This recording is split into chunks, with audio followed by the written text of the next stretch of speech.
Thank you. Good morning, everyone. Thank you for coming. Once again, I see some familiar faces who are very yesterday during our panel discussions. A big disclaimer, I'm not a researcher in AI, I'm a consumer of all the good work you guys are doing. Just a quick background, I'm a CISO, that means we do a lot of work within cybersecurity space trying to safeguard our own firm called Kroll. Those who don't know about Kroll, we are a market leader in incident response. We own a couple of other brands which do a lot of work within financial sector, like Duff & Phelps, which is world leader in valuation services, which means we sit on large volume of data when we provide financial services and some very sensitive data when we are helping our clients in incident response. So today's presentation is basically a CISO's view how we are consuming AI, why we are doing so, what hurdles we have, and promise we are going to talk about an exciting use case. I'm not going to go into enormy or threat detection, which you guys just listen for 40 minutes. I'm going on the other side of the spectrum where we are not talking about the logs and other stuff, but use of AI with a very specific use case which really helped us large volume of us. So just a quick thing, what CISOs like me are dealing with. We have supply chain attacks, we have seen SolarWinds, just spoke about that. I think all of us, hands down, last year was trying to deal with that. And we all had a really good holiday gift when Log4Shell threat came out. So those who don't know, this was an issue within a software supply chain. It was not related to a particular vendor, but something within a software library which was used by our own product team. It was exploited, and most of my team spent their holiday working with our technology, trying to fix and run those patches. COVID in last 2 years have just exploded our threat surface. People are working from home, application which was never designed to be remote access were all of a sudden opened up so that we can continue to run our operations. And now you are trying to safeguard your traditional model with a very modern attack surface. Scales of cyber attack. I think it's important to understand that with enhancement in the computing power, I think the scale, the massive attack, and the speed in which the hackers are collaborating with each other in real time, a 0-day get identified, and minutes later you see it exploding across the globe. And that's why you need to have a diversified security team. A US-based complete security team might not be a very good idea if a 0-day get announced early morning Australia hours. You are already starting at a 12-hour deficit then. Ransomware, our personal favorite last 2 years has been flavor of the market, 148% increase. And the most important, manpower. I think every person within cybersecurity and like with other domains in AI, machine learning will vouch to that. There are numerous openings out there. I think as of yesterday, we report 3.2 million open positions within cybersecurity globally. That's the sort of shortage we are dealing with.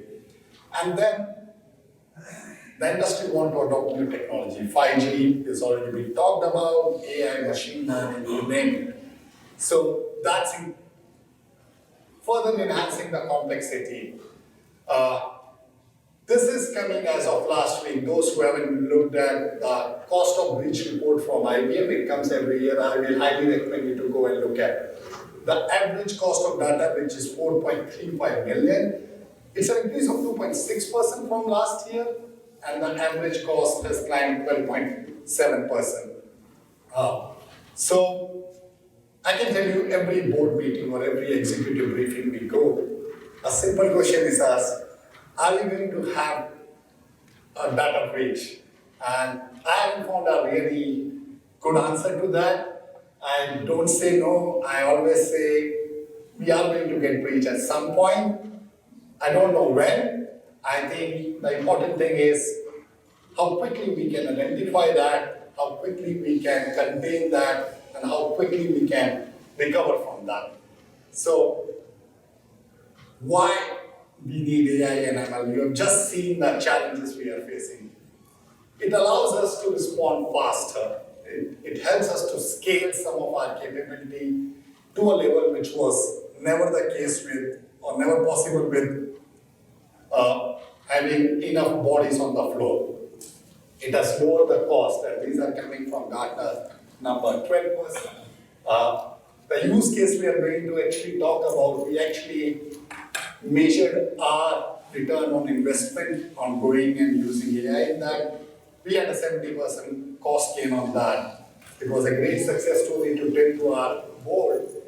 And most importantly, with all the overload, you just heard the panel talking about the barrage of workload our analysts are facing today. It's taking a toll on cybersecurity team. The morale is real time, a big issue. Just finding new people is not an issue. Just holding on to the one you have has been the biggest challenge for us. So, AI ML deployed in the right manner helps you to run this more accurately, more efficiently. It helps to free the time on analysts to do some of the work they love to do rather than just going through bulk of logs. If that doesn't motivate you, this should. The same report from IBM, which just posted the cost, says the average cost saving, if you have a properly deployed AI machine learning platform, is 3.05 million. So that should say a difference of 65.2%. Again, I'm not claiming out here that deploying an AI machine learning will make you save from a next hack or data breach. It will just help you to recover fast. It will help you to detect these anomalies, these issues quickly enough. So the next thing is that where, as a CISO, as a security professional, as somebody who looks at it, seeing AI being deployed. So the current use cases, as you can see, network security has about 75% use cases out there where we are seeing vendors, we are having new players coming up and helping us out as an industry. And it's across the spectrum. And you can see some of the biggest problem is making your analyst free. Network security, data security always sits at the top of the chart. It helps you to take that laborious work out of your analyst. This is the major domain. What are the use cases? And I did talk to those who have attended our panel yesterday that I am going to show. These are the high complexity to low complexity in terms of how complex it is to take those use cases technology, put them in implementation and deploying it in your framework to the benefits. I love the right-hand top corner. If you are going to start, look at this. It's a report coming out of Capgemini. They have some really good use cases, success stories. As part of that case study where CISOs are telling how some of the low complexity, high benefit use cases help them with optimizing their budget, optimizing their resource utilization. And as you get more mature, you have the talent, you have the confidence, and the adoption rate within your own firm increases, you can move towards high complexity issues. When you can factor the talent within AI, you have the right resources and the data quality. But somebody who is looking to implement or go down this path, I will say, look at the right-hand top corner. That's the way to start and then work your way backwards. I said I will talk about one use case. It's not related to anomaly detection. So before we go down there, this is a traditional model. This is how typically most of us within cybersecurity would have gone about implementing our solution. And I'm saying there is nothing wrong. I still use it. We always looked at control from an attack pattern, like how can an adversary enter into my system looking at endpoints, gateways, or servers and try to put different controls, put all these logs to that same and throw some AI on top of it, which will help. And you guys have just listened to the esteemed panelists talking about how AI can help you to bubble the right alerts at the top, take the fatigue out of your analyst.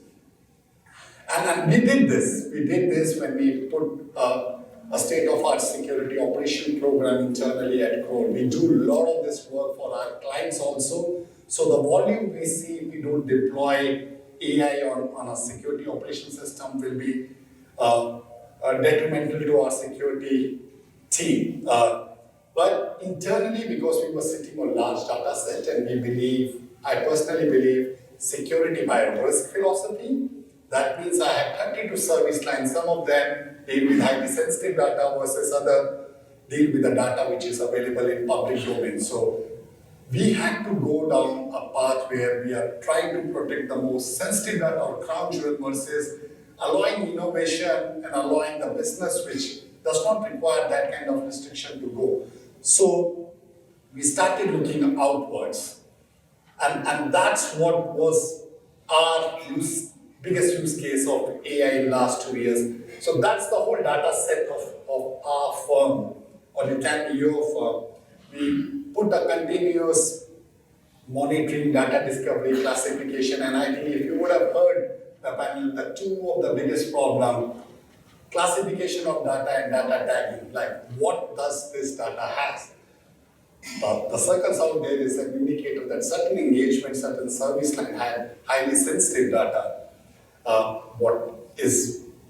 We tag that data and what is the classification? Is it HIPAA data coming from healthcare, or does it have SSN number, or does it have PCI card data, or to deal with, we do a lot of work in Europe, does it have GDPR data? Those who don't know, or those who know about GDPR doesn't know that because EU is constituted of different countries, the definition of GDPR is different for each of the countries. So Ireland might have 32 parameters constituting a GDPR data versus Germany, which has 46.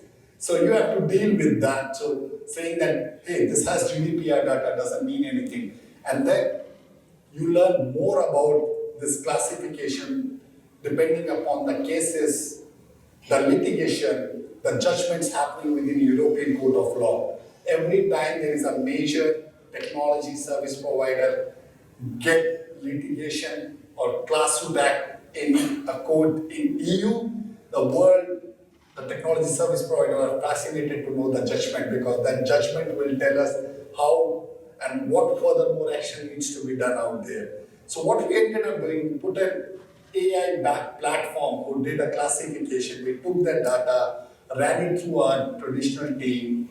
Once we had a good fidelity rate and a trust, we brought in a secondary partner of ours. It's a startup niche area, and they were very nimble so that they worked with us on our requirement. What they did, they took our data set, the classified data set of sensitive one, added all the global regulations which are applicable to them. If one of those data sets get popped, that means if they are part of one of the breach of one award or an insider threat we might have, what is the potential loss, litigation, penalties we are looking as a firm. And that helped us to define security by risk framework. Now, if you are owner of a project or an engagement with that bubble around your data or engagement, you will be subjected to slightly what we call at Kroll additional security wrapped around your engagement. There were business rules which were monitored on a continuous manner. I'm not doing this baseline once a year, once a quarter, or once a month. I look at one of these engagement, if data get moved from engagement folder A to B today, I get an alert 15 minutes later because it's a real-time monitoring. And the risk of that particular engagement goes up. as a business tool, if an engagement is originating in EU, we don't bring that data across the pond. That has to reside in EU.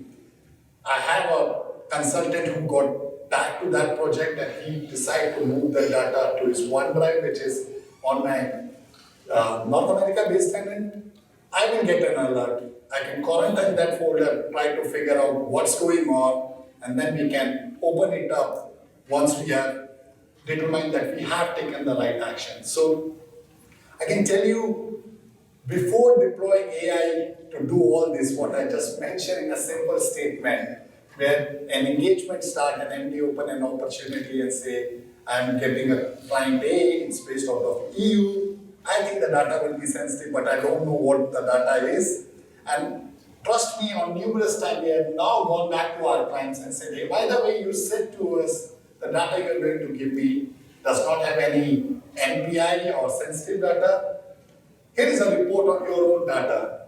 I have secured it, but now I have deployed additional controls. So next time this happens, we are going to put X amount on your invoice because we are doing, and trust me, as a CISO to CISO conversation, they loved our approach because we are flagging them off some of the data sets they are missing in their process. It took us an RB of security analysts, privacy, compliance, and legal counsel just to prioritize which data needs additional wrapping, which data needs additional control at our end. By deploying a couple of good AI-backed tools and platform, we are now running that whole continuous monitoring program with just 2 full-time employees who look at that dashboard, open tickets, follow up, and on case-to-case basis, they might go back to the legal counsel for additional feedback. I still remember before we went down this model, we had to actually go back to external counsel to see feedback on some of the data sets. So that's our real-time use case. We are using it. The cost saving was 70%. This is still early age. We are into year 2 since we have deployed this program, but we are seeing the benefits. So that's me. I will take questions. We have 1 minute, I've been told. If you guys have anything for me. Yes, sir. So that presupposes you know that the data, if it's encrypted, that's encrypted transit, how are you interpreting it? So the tool we have used actually sits in my environment. So when we are encapsulating the data or gathering or collecting the data, that's when the parsing is happening, labeling is happening. And I do encrypt my data, but then the tags are there, which helps me to determine how this data is moving. So once I've collected data from, let's say, client A, it's tagged, it's identified, it's collected, it's indexed. After that, I don't need to go into the data, I will encrypt it, those tags does all the work for me. So, it's a fact, here's a fact box, and how we would like to make sure that attackers aren't specifically tracked to your attacks, so we won't detect viruses there. I agree to you that it's a cat and mouse thing, and I'm going to sound a bit selfish out here, but I'm going to say that I think when it comes to open industry, you have to just do slightly better than your competitor. The hacker community is going for the easy target. So if you are doing your basic side, you know what you have to preserve, and you are preserving that, and you are costing them money and resource, they will just move on to somebody else. So you have to just do slightly better than your peers. I did say that I will sound selfish out there, but that's the reality. Thank you, team. It was enjoying.